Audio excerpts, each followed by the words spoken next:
ആ സ്വാഗതം.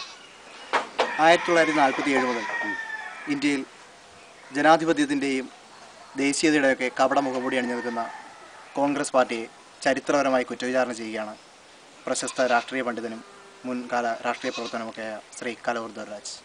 ഞങ്ങളെല്ലാവരും സ്നേഹത്തോടെ ദ്വരേൺ എന്ന് വിളിക്കുന്ന ശ്രീ കലവൂർ ദ്വരരാജുമായുള്ള അഭിമുഖത്തിലേക്ക് സ്വാഗതം. ശ്രീ ദ്വരേൺ,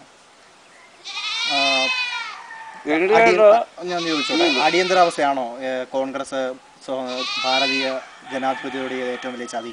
തീർച്ചയായും അത് ഒരുപാട് ചരിത്രമുണ്ട്. അതിനെപ്പറ്റി പറയാനുണ്ടെങ്കിൽ നമുക്ക് വേണം ആദ്യം വളരെയേറെ അധികാരപരമായിട്ട് എടുത്ത് പറയാനുണ്ടെങ്കിൽ 47 ഇന്ത്യയുടെ ചരിത്രങ്ങളുടെ പുറകോട്ടും മുമ്പോട്ടും പരിശോധിക്കുമ്പോഴും യാഥാർത്ഥ്യങ്ങളെ മറച്ചു പിടിച്ചുകൊണ്ട് ഭരണഘടന 356 വകുപ്പുകളുടെ ഭരണഘടനയുടെ അടിസ്ഥാനം എന്താണെന്ന് പഠിച്ച് മനസ്സിലാക്കാതെ കണ്ട് നിയമസഭാ നിലപാട് സ്വീകരിച്ചുകൊണ്ട് പോന്നുകൊണ്ടിരുന്ന കക്ഷിയാണ് രാജ്യദ്രോഹികളുടെ ബേസിൽ നമുക്ക് മുദ്രയടിക്കേണ്ടി വന്നിരിക്കുന്നത്.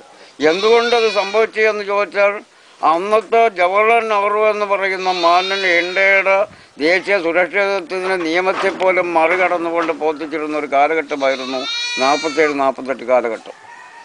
ആ ചരിത്രത്തിൻ്റെ ഏടുകൾ എന്താണെന്ന് ജവഹർലാൽ നെഹ്റു ശരിക്ക് പഠിച്ച് മനസ്സിലാക്കാതെ കൊണ്ട് നിയമസഭാ നിലപാട് സ്വീകരിച്ചുകൊണ്ട് പ്രവർത്തനം നടത്തിക്കൊണ്ട് മുന്നോട്ട് പോകുന്ന സാഹചര്യത്തിൽ പോലും അദ്ദേഹത്തിൻ്റെ ബേസിൽ അനുകൂലമായിട്ട് നിന്ന കുറേ ആൾക്കാരിൽ പല മാന്യന്മാരും മൺമറിഞ്ഞു പോയിട്ടുണ്ട്. 1-2 പേര് ജീവിച്ചിരിപ്പുണ്ട്. പക്ഷെ അവർ ഇന്ന് ഒളിയമ്പിലൂടെ പോവുകയാണ്. അവർ നേരായ മാർഗത്തിലൂടെ കാര്യങ്ങൾ ജനങ്ങളെ ബോധ്യപ്പെടാൻ അവർ തയ്യാറല്ല.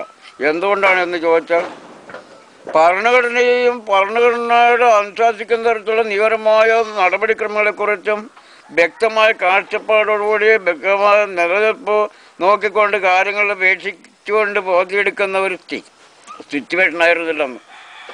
കാരണം ഭരണഘടനയുടെ അതിർവരമ്പ് ലംഘിച്ചുകൊണ്ട് നീതിക്കും നിയമത്തിനും ഭരണഘടനയ്ക്കും വിരുദ്ധപരമായ നിലപാട് സ്വീകരിക്കുന്ന സാഹചര്യം ശരിക്കും അവർ മുതലെടുപ്പ് നടത്തിക്കൊണ്ട് പോകുന്ന കാലഘട്ടത്തിൽ പോലും അതിനെ അനുകൂലിച്ചു കൊടുത്ത മോഹനാണ് ശ്രീമാൻ സുപ്രീം കോടതിയിലിരിക്കുന്ന ചീഫ് ജസ്റ്റിസന്മാരായിട്ടിരിക്കുന്ന ജസ്റ്റിസ് കോശി അടക്കമുള്ളവർ നിയമസഭാ നിലപാട് സ്വീകരിച്ചു. അന്ന് ഞങ്ങളെപ്പോഴും പറഞ്ഞു, ജസ്റ്റിസ് കോശി അടക്കമുള്ളവർ നിയമസഭാ നിലപാട് സ്വീകരിക്കുന്നത് രാജ്യത്തോടുള്ള വഞ്ചനയാണ്, ചതിവാണ്, മര്യാദകെട്ടായിട്ടുള്ള പോക്കാണ് നിങ്ങൾ കാണിക്കുന്നത്. അത് ഇവിടെ വെച്ച് തന്നെ പര്യവസാനിപ്പിക്കണമെന്ന് ആവശ്യപ്പെട്ടിട്ട് പോലും അതിനെ നഖശിഖാന്തം പുല്ലുപോലെ വിഗണിച്ചുകൊണ്ട് ഞങ്ങളുടെ നിരക്കുറിച്ച് എടുത്തുചാടി വന്ന മാന്യന്മാരാണ് Sriman Vayalar Ravi, Sriman A K Antony, Sriman Oommen Chandy, Sriman Ramesh Chennithala, Sriman Thiruvananthapuram G കാർത്തികനെ പോലുള്ള വിവരം കെട്ടവർ. ഞങ്ങൾ ആരാണെന്ന് അറിഞ്ഞുകൂടാ എന്നുള്ളത് ചിന്തിക്കാൻ പോലും കഴിയാത്ത സ്റ്റേജിലായിരുന്നു ഇവരുടെ പ്രവർത്തനങ്ങളും മുന്നോട്ടുള്ള വ്യതിയാനങ്ങളും. അടിയന്തരാവസ്ഥ എടുത്തുചാടിക്കാൻ നിയമമായിട്ട് പറയേണ്ട അവർക്ക് അവകാശമില്ല, അധികാരമില്ല, നിയമസഭയാണ് അവർ കാണിച്ചത്. സംഭവിച്ചെന്ന് പറഞ്ഞാൽ 72-73 കാലഘട്ടത്തിൽ പഞ്ചാബിലെ സുവർണക്ഷേത്രം എന്ന് പറഞ്ഞാൽ ഹിന്ദുക്കളും അഹിന്ദുക്കളും തമ്മിൽ അവിടെ ഒരു പൂജ, അമ്പലത്തിൽ നമ്മളിപ്പോൾ എല്ലാവരും ഇവിടെ അമ്പലത്തിൽ ചെല്ലുന്നില്ലേ, അവിടെ ജാതിഭേദം കാണിക്കുന്നുണ്ടോ?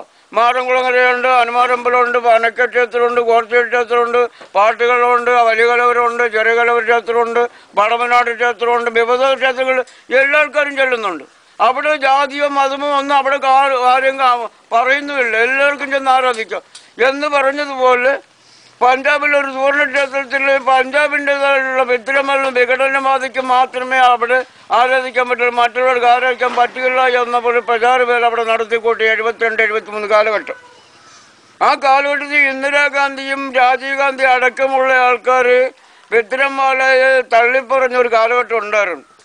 ആ കാലഘട്ടത്തിൽ വിക്രംവാലയുടെ ആൾക്കാർ പഞ്ചാബിലെ സുവർണ ക്ഷേത്രത്തിൽ ആരാധിക്കുന്നത് നിയമമാണ് എന്ന വാദഗതി അവർ ഉന്നയിച്ചുവെങ്കിലും ഞങ്ങൾ പറഞ്ഞത് എല്ലാ ക്ഷേത്രങ്ങളിലും എല്ലാവർക്കും തുല്യ ന്യായമായ പ്രശ്നങ്ങളെ എല്ലാ ഭാഗത്തും ഉണ്ടാക്കി കൊടുക്കാൻ കഴിയണം, എല്ലാവർക്കും ആരാധിക്കാം. അവിടെ ഇന്നവർക്കൊന്നും മാത്രം അവിടെ എഴുതി വെച്ചിട്ടില്ലല്ലോ. പഞ്ചാബിൽ സുവർണ ക്ഷേത്രം അങ്ങനെ ആർക്കും അവിടെ വേണമെങ്കിലും ആരാധിക്കാൻ ചെല്ലാം, വിക്രംവാലയുടെ ആൾക്കാർക്കും എല്ലാവർക്കും ചെല്ലാം. അവിടെ വിക്രംവാലയുടെ ആൾക്കാർക്ക് മാത്രമേ ആകാൻ പാടുള്ളൂ എന്ന് പറയുന്നത് യോജിക്കാൻ പറ്റില്ല. ആ ഒരു പ്രശ്നം വന്നപ്പോൾ വിക്രംവാലയുടെ ആൾക്കാർ പഞ്ചാബിൽ സുവർണ ക്ഷേത്രത്തിൻ്റെ അതിർത്തിക്കുള്ളിൽ ആയുധസന്നാഹങ്ങൾ ശേഖരിച്ചു. എന്തിന്? ഒരു കലാപത്തിൻ്റെ വിപത്തുണ്ടാക്കാൻ വേണ്ടിയിട്ട് വിക്രംവാല കാണിച്ചു കൂട്ടിയ മര്യാദ വിട്ട നടപടി. അതിന് ഇന്ദിരാഗാന്ധിയുടെ ആൾക്കാരെന്ന് പറയുന്ന രമേശ് ചെന്നിത്തല, തിരുവനന്തപുരം ജി കാർത്തികൻ പോലുള്ള വിവരം കെട്ട മാന്യന്മാരും ശ്രീമാൻ AK ആന്റണി വയലാർ പോലുള്ള വലിയ ഭഗതിരില്ലാത്തവരും അതിനെ സ്വാഗതം ചെയ്തുകൊണ്ട് പിന്നീട് അവരെ ആക്ഷേപിച്ച് പുറ്റിച്ച് തള്ളിക്കൊണ്ട് നികഷമാരി പോയ ചരിത്രങ്ങൾ